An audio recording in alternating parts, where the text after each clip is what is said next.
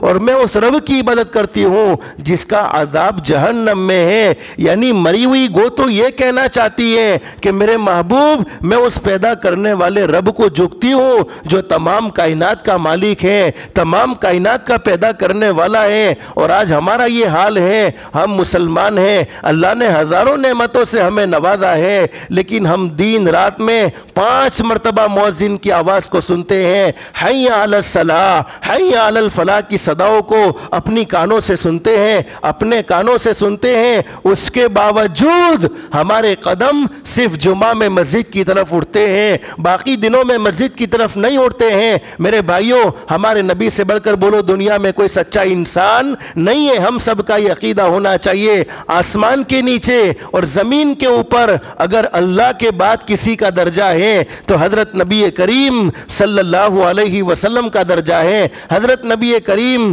صلی اللہ علیہ وسلم کی شان میں کوئی نامناسب کلمات کہتا ہے تو حضرت نبی کریم صلی اللہ علیہ وسلم کو بولو کوئی فرق پڑتا نہیں ہے۔ میں نے شروع میں آپ کو بتلایا عزت اور ذلت کا مالک کون، بولو اللہ ہے۔ ارے کوئی چاند پر تھوکے تو چاند کا کوئی نقصان نہیں ہے، بلکہ خود اس کے دامن میں وہ تھوک آنے والا ہے، اس کا دامن خود گندا ہوگا۔ لیکن ہمارے نبی حضرت محمد الرسول اللہ صلی اللہ علیہ وسلم کی شان میں کوئی نامناسب کلمہ کہے، ہمارے نبی کو اتنی تکلیف نہیں جتنا ایک مسلمان اذان کو سن کر مسجد میں نہ آئے، اس وقت ہمارے نبی کو جو تکلیف ہوتی ہے اس سے بڑھ کر کوئی تکلیف ہمارے نبی کو نہیں ہے۔ کہ جس نبی نے اپنی زندگی میں اپنی امت سے محبت کی ہو، ہر وقت اپنی امت کا خیال رکھا ہو، ہر وقت اپنی امت کی کامیابی کی فکر رہی ہو، پھر بھی حضرت نبی کریم صلی اللہ علیہ وسلم نے آخری وقت میں امت سے ایک درخواست کی ہو، میرے امتیوں 24 گھنٹے میں صرف 1.5 گھنٹہ یا 1.25 گھنٹہ اللہ کے لیے ضرور فارغ کر لینا۔ میرے بھائیوں، حضرت نبی کریم صلی اللہ علیہ وسلم کی سچی محبت اللہ ہم سب کو نصیب فرمائے۔ ہمارے نبی نے پھر اس گو سے پوچھا من انا، میں کون ہوں؟ ہمارے نبی نے اپنے بارے میں سوال کیا کہ میں کون ہوں؟ تو اس گو نے، مری ہوئی گو نے جواب دیا انت رسول رب العالمین، آپ اللہ کے رسول ہیں، آپ تمام کائنات کے، آپ اللہ کے رسول ہیں، آپ تمام عالم کے نبی ہیں، آپ کو اللہ پاک نے تمام مخلوق کے لیے نبی بنایا، وخاتم النبیین، اور آپ کے بعد کوئی نبی آنے والا نہیں، آپ آخری نبی ہیں۔ صحابہ کرام اس منظر کو دیکھ رہے ہیں، وہ دیہاتی اس منظر کو دیکھ رہا ہے، لیکن اتنی باتوں پر تو کوئی تعجب بولو نہیں ہے، اس لیے کہ ہمارے نبی انسانوں کے بھی نبی تھے، ہمارے نبی جناتوں کے بھی نبی تھے، ہمارے نبی چرندوں کے، درندوں کے، پرندوں کے، فرشتوں کے، بلکہ تمام نبیوں کے نبی تھے۔ اور جانور کا بولنا یہ بھی کوئی تعجب کی بات بولو نہیں ہے، اللہ جسے زبان دینا چاہے دے سکتا ہے۔ لیکن آگے علامہ جلال الدین سیوطی رحمۃ اللہ علیہ نے اس گو کا ایک جملہ نقل کیا ہے کہ آگے اس مری ہوئی گو نے کیا جملہ کہا ہے، کیا بات کہی ہے، تو فرمایا قد افلح من صدقک۔ ہمارے نبی کے سامنے وہ مری ہوئی گو کہہ رہی ہے اللہ کے نبی جس نے آپ کو سچا مانا، جس نے آپ کے طریقوں کے مطابق زندگی گزاری، جس نے آپ کے فرمان کے مطابق زندگی گزاری، اللہ پاک اسے دنیا میں بھی کامیابی نصیب فرمائے گا اور آخرت میں بھی کامیابی نصیب فرمائے گا۔ اور علماء جانتے ہیں جہاں قرآن کریم میں اللہ رب العالمین نے افلح، قد افلح، جیسے قرآن کریم میں بہت سی جگہ پر فلاح کا لفظ ہے، افلح کا لفظ ہے، جس کا معنی کامیابی تو مجبوری کے درجے میں کیا ہے کہ ہمارے پاس اس کے کوئی الفاظ نہیں کہ اس کا کیا ترجمہ کیا جائے، ورنہ حقیقت یہ ہے اللہ پاک اسے دنیا کی زندگی میں بھی سکون و اطمینان والی زندگی نصیب فرمائے گا اور آخرت کی زندگی میں بھی سکون و اطمینان والی زندگی نصیب فرمائے گا۔ تو اس مری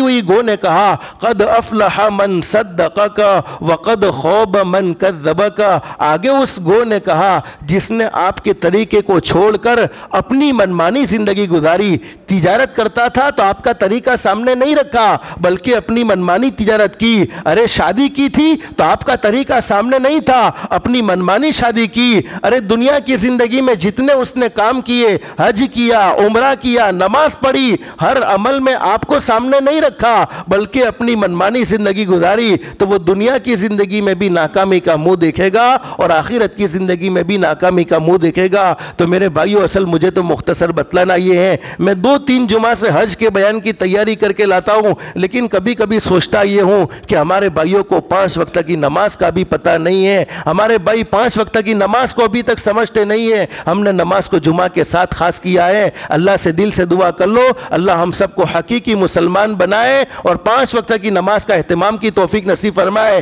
یہ بات شاید آپ کو اچھی نہ لگے، ایک بہت بڑے اللہ کے ولی کو آپ مانتے ہوں گے، حضرت خواجہ معین الدین چشتی اجمیری رحمت اللہ علیہ، بڑے زبردست ولی کامل ہے۔ سمجھانے کے لیے ایک بات انہوں نے بیان فرمائی کہ کل قیامت میں اللہ پاک جانوروں سے کہیں گے کہ اے جانوروں تم میرا شکر ادا کرو، اور ایک بات یاد رکھو، ہر جانور اللہ کو یاد کرتا ہے، ہر جانور اللہ کی حمد و ثنا کرتا ہے، ہر جانور اللہ کے سامنے جھکتا ہے۔ کل قیامت میں اللہ پاک جانوروں سے کہیں گے، حالانکہ جانوروں پر تو کوئی حساب کتاب، کوئی جنت جہنم نہیں ہے، حساب کتاب ہے، انصاف دلایا جائے گا، لیکن جنت جہنم کا کوئی معاملہ نہیں، کنت تروبا۔ لیکن کل قیامت میں اللہ پاک جانوروں سے کہیں گے اے جانوروں تم میرا شکر ادا کرو، تو اونٹ کہے گا اللہ تیرا شکر ہے تو نے مجھے گھوڑا نہیں بنایا، گھوڑا کہے گا اللہ تیرا شکر ہے تو نے مجھے گدھا نہیں بنایا، گدھا کہے گا اللہ تیرا شکر ہے تو نے مجھے کتا نہیں بنایا، اور کتا کہے گا اللہ تیرا شکر ہے تو نے مجھے خنزیر یعنی سور نہیں بنایا، اور خنزیر یعنی سور کہے گا اللہ تیرا شکر ہے تو نے مجھے انسان بنا کر بے نمازی نہیں بنایا۔ اس سے میرے پیارو اندازہ لگاؤ کہ نماز کا چھوڑنا کتنا بڑا گناہ ہے، اور یہ میں اپنی مرضی سے نہیں کہتا، حدیث شریف میں لکھا ہے جب بے نمازی نماز نہ پڑھنے والا زمین پر چلتا ہے، ہم کتے کو حقیر سمجھتے ہیں، ہم خنزیر کو حقیر سمجھتے ہیں، لیکن بے نمازی سے وہ کتا اور خنزیر بھی اللہ کی پناہ مانگتے ہیں۔ اس سے میرے پیارو اندازہ لگاؤ نماز کا پڑھنا کتنا ضروری ہے۔ تو آج سے طے کرو ہمارے نبی کے ہم پر بہت احسانات ہیں، ہم سچے پکے مسلمان بننا چاہتے ہیں، ایمان کے بعد سب سے بڑا درجہ نماز کا ہے، اس کو کسی بھی حالت میں مت چھوڑو۔ نماز چھوڑو گے زندگیوں میں کبھی بھی سکون نہیں ملے گا، زندگیوں میں کبھی بھی اطمینان نہیں ملے گا۔ میں نے گزشتہ آپ کو بتلایا ہمارے نبی کو اپنی امت سے اتنی زبردست محبت ہونے کے باوجود ہمارے نبی نے ان لوگوں کے گھروں کو